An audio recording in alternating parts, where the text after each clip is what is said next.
Let's open some yarn.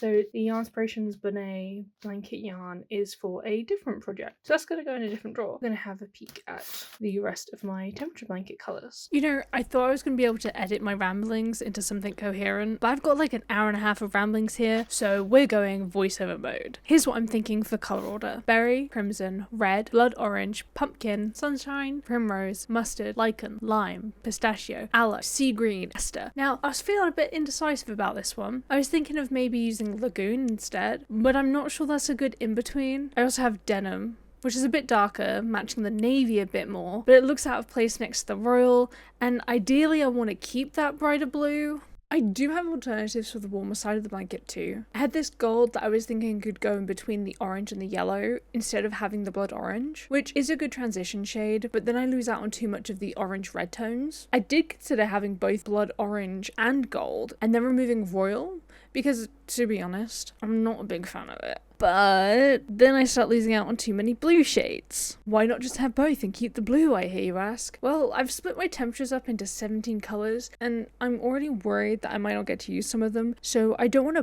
push it by adding an extra colour. Oh, I don't know.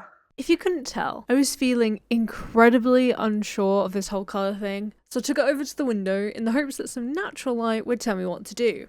Did it?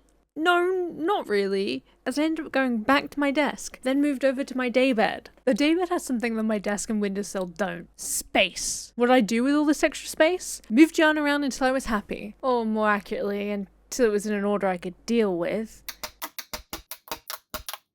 Then came the side quest that is creating a swatchboard. I wanted to make sure I knew what every colour was, so if I ever ran out, I would definitely remember what I needed to buy. And it would also be a bit of a keepsake at the end of the project. Before I get into doing some crochet, there are two things I want to do. One, show you just how wide this blanket is going to be, almost 2.5 meters. And two, me winding some yarn, specifically aster, as that's the colour I'll be using first. You can tell that I haven't been crocheting for all that long. It's been about 2 months, and practically all of my time has been spent making amigurumi. Blankets and garments are not something I'm practicing at all. I mean, my tension here is just so tight, especially for a blanket. I have now done my first row of temperature. Now this does have a way that it's technically meant to go. This is the top left corner and you read it left to right, and then these are the morning, this is the day, and this is the evening. Now that I've done the kind of first stitch, this is going to be quite easy because it's literally just going in between, and I think it's going to be quite methodical. I can do it while watching stuff, and yeah, I like the way this is looking already.